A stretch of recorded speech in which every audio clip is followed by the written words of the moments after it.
Friend my self Sachin Malik. आज मैं आपको सीआरपीसी का चैप्टर नंबर 28 जो कि डील करता है trial before a court of session के बारे में बताऊंगा। इस चैप्टर को हम दो पार्ट में पढ़ेंगे। आज है फर्स्ट पार्ट और इसके साथ ही बहुत जल्द सेकंड पार्ट आ जाएगा, जो कि पार्ट फर्स्ट में हम पढ़ेंगे सेक्शन 225 से सेक्शन 230 तक। Trial before court of session शुरू करने से पहले मेरी हम्बल रिक्वेस्ट है कि आप मेरे चैनल को ज़्यादा से ज़्यादा शेयर कीजिए, सब्सक्राइब कीजिए, लाइक कीजिए। अगर मेरे वीडियो से कोई क्वेरी है तो कमेंट कीजिए। लेक्चर शुरू करने से पहले मैं आपको इसका जो बेस है वो बता देता हूँ। फ्रेंड, सबसे पहले जो कि इम्पोर्टेंट बात है, trial is not defined in CrPC. जो ट्रायल है वो सीआरपीसी में कहीं पे भी डिफाइन है। अब बात करें ट्रायल के मीनिंग की। Trial is a judicial proceeding that ends in either a conviction और acquittal but does not discharge anyone. कि जो ट्रायल है एक जुडिशियल प्रोसीडिंग है जिसका क्या है मतलब कि जो ट्रायल है उसका एक ही पर्पज है, या तो बंदे को एक्विटल किया जाएगा या कन्विक्शन किया जाएगा, राइट। अब बात करें फ्रेंड्स, ट्रायल जो सीआरपीसी में 4 प्रकार के ट्रायल दिए गए हैं। फर्स्ट ट्रायल है जो कि हम आज पढ़ने वाले हैं, trial before a court of session, trial before a court of magistrate, सम्मन ट्रायल और समरी ट्रायल। 4 प्रकार के ट्रायल सीआरपीसी में डिफाइन है।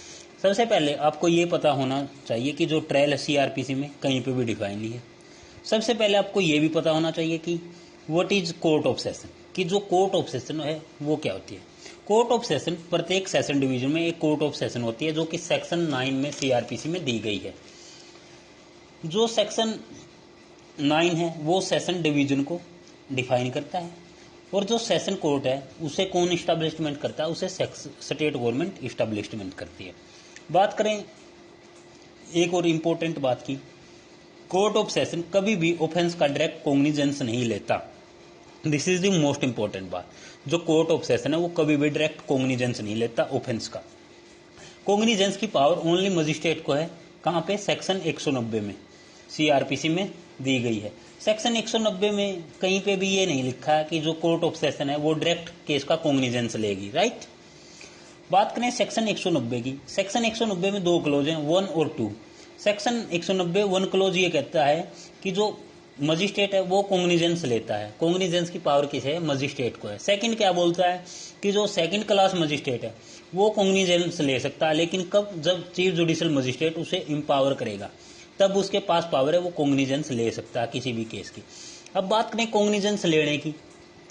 कॉग्निजेंस कंप्लेंट के भी आप पे लिया जा सकता है, पुलिस रिपोर्ट के आधार पे लिया जाता है, अदर इंफॉर्मेशन, कोई इंफॉर्मेशन मिली है किसी अदर पर्सन से उसके आधार पे लिया जा सकता है, या मजिस्ट्रेट को खुद लगता है कि मजिस्ट्रेट को खुद नॉलेज है कि हाँ कोई केस कमिट होने वाला है या हो चुका है, तो तब मजिस्ट्रेट कॉग्निजेंस ले सकता है।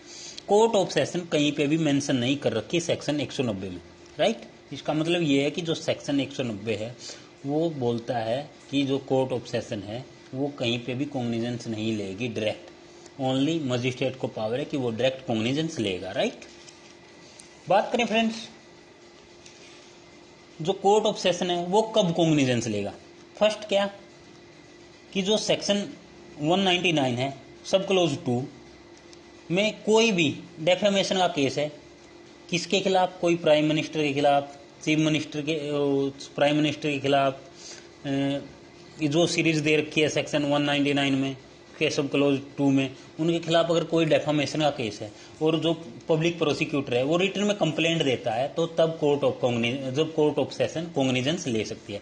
कहने का मतलब ये है कि जो सेक्शन 199 है सब क्लोज 2 में court of session only cognizance ले सकती है। कब? जब पब्लिक प्रोसिक्यूटर कोई कंप्लेंट देता है रिटर्न में, तब कोर्ट ऑफ सेशन को पावर है कॉग्निजेंस लेने की, राइट। अब बात करें फ्रेंड्स सेक्शन 225 की, trial to be conducted by public prosecutor. जो ये सेक्शन बोलता है 225, ये बोलता है कि जब केस कोर्ट ऑफ सेशन में आएगा और वहां पे जो प्रोसिक्यूशन है वो shall be conducted by public prosecutor के द्वारा किया जाएगा। और ट्रायल जो पब्लिक प्रोसिक्यूटर कंडक्ट किया जाएगा ये नहीं है कि वो प्राइवेट एडवोकेट ट्रायल को कंडक्ट करेगा, नो। ओनली सेक्शन 225 बात करता है trial to be conducted by public prosecutor. जो केस है कोर्ट ऑफ सेशन में आया है, तो जो प्रोसिक्यूशन है सेल बी कंडक्टेड किसके द्वारा किया जाएगा? पब्लिक प्रोसिक्यूटर के द्वारा। पब्लिक प्रोसिक्यूटर कहाँ पे डिफाइन है? पब्लिक प्रोसिक्यूटर सेक्शन 2 सब क्लोज यू में पब्लिक प्रोसिक्यूटर की डेफिनेशन दी गई है। पब्लिक प्रोसिक्यूटर ही ट्रायल को कंडक्ट करता है। कोई प्राइवेट वकील या कोई भी प्राइवेट वकील ट्रायल को कंडक्ट नहीं करेगा। लेकिन सेक्शन 300 सब क्लोज 1 में प्राइवेट वकील क्या कर सकता है? पब्लिक प्रोसिक्यूटर की हेल्प कर सकता है, डॉक्यूमेंट प्रोवाइड करवा सकता है और केस के रिगार्डिंग फैक्ट बता सकता है। और जो ट्रायल कंडक्ट होने के बाद प्राइवेट वकील क्या है? केस को प्रोसीड कर सकता है। सेक्शन 225 यही बोलता है। और सेक्शन 24 CRPC में पब्लिक प्रोसिक्यूटर की हायरार्की बता रखी है। कहने का मतलब ये था कि जो सेक्शन 225 है, trial to be conducted by public prosecutor, जब कोई केस सेशन कोर्ट में आ जाएगा तो उसको कंडक्ट कौन करेगा? ट्रायल को पब्लिक प्रोसिक्यूटर। अब बात करें सेक्शन 226 की, opening case for prosecution. Section 226 opening case for prosecution. उससे पहले एक बात और बता दूं, जो सेक्शन 225 है उसका एक ही पर्पज है कि पब्लिक प्रोसिक्यूटर केस का ओवरव्यू देगा। क्या करेगा? कोर्ट को ओवरव्यू बताएगा केस का, राइट। अब बात करें सेक्शन 226 की, ओपनिंग केस फॉर प्रोसिक्यूशन। जब एक्यूज को कोर्ट ऑफ सेशन में लाया जाता है, केस कमिट किया जाता है सबसे पहले सेक्शन 209 में। जो CGM है या JMIC है वो केस को कमिट कर देंगे। कहाँ पे? कोर्ट ऑफ सेशन में 209 में। और जो केस कमिट करेंगे उसके साथ क्या करेंगे? पूरी चार्जशीट देंगे, डॉक्यूमेंट देंगे, जो रिकॉर्ड होता है केस फाइल का वो सारी कोर्ट ऑफ सेशन में सबमिट कर देंगे। और उसके साथ ही जो कोर्ट ऑफ सेशन में एक्यूज लाया जाता है, तो जो ट्रायल है वो कंडक्ट किसके द्वारा किया जाएगा? पब्लिक प्रोसिक्यूटर के द्वारा 225 में। अब 226 में प्रोसिक्यूशन केस को ओपन करेगा। ओपन कैसे करेगा? जब एक्यूज को कोर्ट में लाया जाएगा और सेक्शन 209 में जो केस है कमिट किया गया कोर्ट ऑफ सेशन में, जो केस से रिलेटेड सारे डॉक्यूमेंट कोर्ट ऑफ सेशन में दिए गए हैं, किसके द्वारा? JMIC के द्वारा या CGM के द्वारा। तो जो पब्लिक प्रोसिक्यूटर है केस को ओपन करेगा और वो बताएगा कि ये बंदा इस केस में अरेस्ट किया गया है, इसने ये ऑफेंस कमिट किया है, इसके खिलाफ ये चार्ज बनता है, और जो पुलिस ने एविडेंस इन्वेस्टिगेशन में कलेक्ट किया है, इस एविडेंस के आधार पे हम इसे एक्यूज प्रूव करेंगे, मतलब गिल्टी प्रूव करेंगे।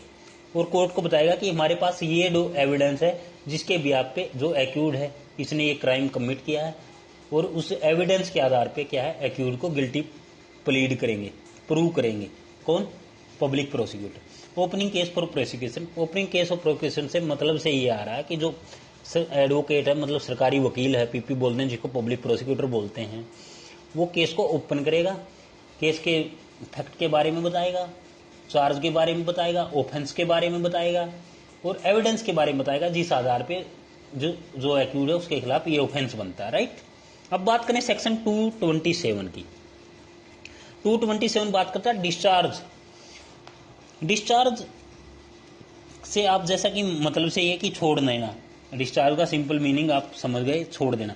अब सेक्शन 227 जो केस है उसके रिकॉर्ड कंसिडरेशन करने के बाद जो डॉक्यूमेंट कोर्ट में सबमिट हुए हैं उनके कंसिडरेशन करने के बाद, और जो एक्यूज है उसकी सबमिशन सुनने के बाद एंड प्रोसिक्यूशन की सबमिशन सुनने के बाद, अगर जज को ये लगता है कि जो एक्यूज है उसके खिलाफ कोई सुफिशिएंट ग्राउंड नहीं बन रहा कि उसने जो ऑफेंस में उसे अरेस्ट किया गया कि वो ऑफेंस कमिट किया होगा, तो जो कोर्ट है वो उससे डिस्चार्ज कर देगा। और डिस्चार्ज करने के साथ साथ जो जज है वो अपने रीजन लिख के देगा कि मैं इस बिहाफ पे इस बंदे को डिस्चार्ज कर रहा हूँ। कहने का मतलब ये है कि डिस्चार्ज क्या है कि जो सेक्शन 225 में ट्रायल कंडक्ट हो गया, 226 में ओपनिंग हो गया, केस ओपनिंग हो गया, कोर्ट में एक्यूज को लाया गया, 209 में उसके सारे डॉक्यूमेंट लिए गए। अब जो 226 में ओपनिंग होने के बाद 227 में जो जज है वो देखता कि जो एक्यूज है उसकी सबमिशन सुनने के बाद और पब्लिक प्रोसिक्यूटर जो कि सरकारी वकील की सबमिशन सुनने के बाद जज को ये लगता है कि हाँ इसके खिलाफ कोई केस नहीं बनता, मतलब कोई सुफिशिएंट ग्राउंड नहीं बनता, तो वो एक्यूज को डिस्चार्ज कर देगा और रीजन लिख के देगा, राइट। अब बात करें सेक्शन 228 की।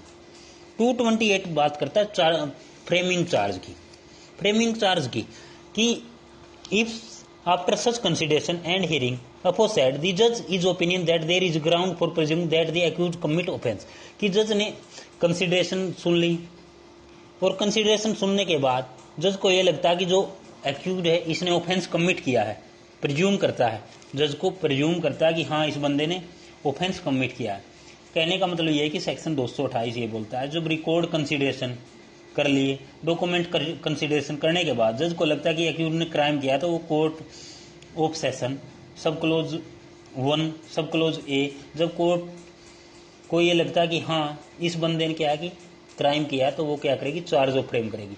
अब इसका सब क्लोज 1 सब क्लोज ये बोलता है कि court is not exclusive tribal by court of session, कि जो चार्ज फ्रेम किया है उससे कोर्ट ऑफ सेशन को ये लगता है कि जो केस हो वो मेरे पास ट्राइबल नहीं होगा, राइट। वो ट्राइबल किसके पास होगा, सीजीएम के पास होगा। तो जो कोर्ट ऑफ सेशन है वो चार्ज फ्रेम करेगी और चार्ज फ्रेम करने के बाद उस केस को सीजीएम को भेज देगी या फिर किसी अन्य जुडिशियल मजिस्ट्रेट फर्स्ट क्लास को भेज देगी और एक्यूज को बोलेगी कि आप उस दिन उस कोर्ट में पेश होना है, राइट। और फिर जो जज है उसे क्या करेगा, वारंट ट्रायल की तरह प्रोसीड करेगा। जैसे कि कोई पुलिस रिपोर्ट के आधार पे कोई एफआईआर दर्ज होती है, कोई वारंट केस दर्ज होता है, उस आधार पे ट्रायल चलाएगा कौन, सीजीएम या जुडिशियल मजिस्ट्रेट क्लास। क्योंकि सेक्शन 228 सब क्लोज 1 सब क्लोज ये बोलता है कि अगर सेशन ऑफ कोर्ट को ये लगता है कि हाँ ये केस मेरे पास नहीं चलेगा, मैं कॉम्पिटेंट नहीं हूँ इसको चलाने के लिए, ये केस नीचे चलना चाहिए, तो सीजीएम को केस भेज देगा और वहाँ पे डेट फिक्स कर देगा कि आप फला दिन उस दिन कोर्ट में पेश होना है, एक्यूज को बोलेगा। और वहाँ पे जो सीजीएम है या जुडिशियल मजिस्ट्रेट फर्स्ट क्लास है जिसको केस भेजा गया वो ट्रायल चलाएगा, राइट। अब सेकंड बोलता है जब case exclusive tribal by court of session, जब कोर्ट ऑफ सेशन के पास क्या है, केस सुनने की या कॉम्पिटेंट डील करने की पावर है, तो कोर्ट ऑफ सेशन क्या करेगी, चार्ज फ्रेम करेगी और उस चार्ज फ्रेम को क्या करेगी, पढ़ के सुनाया जाएगा एक्यूज को और एक्यूज से पूछा जाएगा कि हाँ तुम गिल्टी प्लीड करते हो। अब अगर एक्यूज मना कर देता है गिल्टी प्लीड करने से, तो सेक्शन 229 बोलता है कन्विक्शन ऑफ पिला ऑफ गिल्टी। दो सेक्शन 229 बोलता है कन्विक्शन ऑफ पिला गिल्टी। अब जो सेक्शन 229 है ये बात करता है इफ एक्यूज प्लीड्स गिल्टी, अगर एक्यूज गिल्टी प्लीड कर लेता है तो जज क्या करेगा, जज को डिस्क्रेशन है, वो उसको कन्विक्ट कर देगा और उसकी जो पिला है, जो उसने स्टेटमेंट दी है हाँ मैं गिल्टी प्लीड करता हूँ, तो उसको रिकॉर्ड कर लेगा। ये जज की डिस्क्रेशनरी पावर है। अब बात करें फ्रेंड 230 की, date for prosecution of evidence, कि जो सेक्शन 229 है उसमें एक्यूज ने गिल्टी प्लीड करने से मना कर दिया, तो जो कोर्ट है वो क्या बोलेगी, वो प्रोसिक्यूशन को एविडेंस लाने के लिए डेट फिक्स कर देगी और ये बोलेगी कि आप फला दिन अपने विटनेस को कोर्ट में पेश कीजिए और कोर्ट में जो डॉक्यूमेंट आपने देना या कोई अदर थिंग कोर्ट को प्रोड्यूस करनी है वो लेके आना है, डेट फिक्स कर देंगे और जो डेट फिक्स करेंगे उस दिन क्या होगी, एविडेंस होगी, राइट। एविडेंस रिकॉर्ड किया जाएगा। सेक्शन 230 यही बात करता है, डेट फॉर प्रोसिक्यूशन एविडेंस। एक बार फिर से आपसे समरली बता देता हूँ फ्रेंड्स, सेक्शन 225 में क्या है, ट्रायल कंडक्ट करेगा पब्लिक प्रोसिक्यूटर, ठीक है। पब्लिक प्रोसिक्यूटर ट्रायल कंडक्ट करेगा, केस का और भी बताएगा। 226 में ओपनिंग करेगा केस की, केस के फैक्ट के बारे में बताएगा, एविडेंस के आधार पे बताएगा कि इस आधार पे क्या है जो एक्यूज है ये गिल्टी प्रूव किया जाएगा। देखो सेक्शन 228 क्या करता है, डिस्चार्ज ऑफ गिल्टी की बात करता है। अगर जज को ये लगता है कि हाँ जो एक्यूज है उसके खिलाफ कोई एविडेंस नहीं है, कोई सफिशिएंट ग्राउंड नहीं है, तो उसको डिस्चार्ज कर देंगे। 229 में उससे क्या पूछा जाएगा, 227 में डिस्चार्ज किया जाएगा, 228 में चार्ज फ्रेम किया जाएगा। जब कोर्ट ऑफ सेशन को ये लगता है कि हाँ इस बंदे ने ऑफेंस कमिट किया, प्रिज्यूम करते हैं, तो चार्ज फ्रेम करने के बाद 229 में पूछेंगे क्या तुम गिल्टी प्लीड्स करते हो। अगर वो मना कर देता तो सेक्शन 230 में डेट फॉर प्रोसिक्यूशन एविडेंस, को प्रोसिक्यूशन को एविडेंस लेके आने के लिए डेट दे देंगे, राइट। उम्मीद करूंगा आपको मेरा फर्स्ट पार्ट अच्छे से समझ में आया होगा, मेरे द्वारा पढ़ा गया। मेरे लेक्चर को ज़्यादा से ज़्यादा शेयर कीजिए, कमेंट कीजिए, लाइक कीजिए। Thank you so much.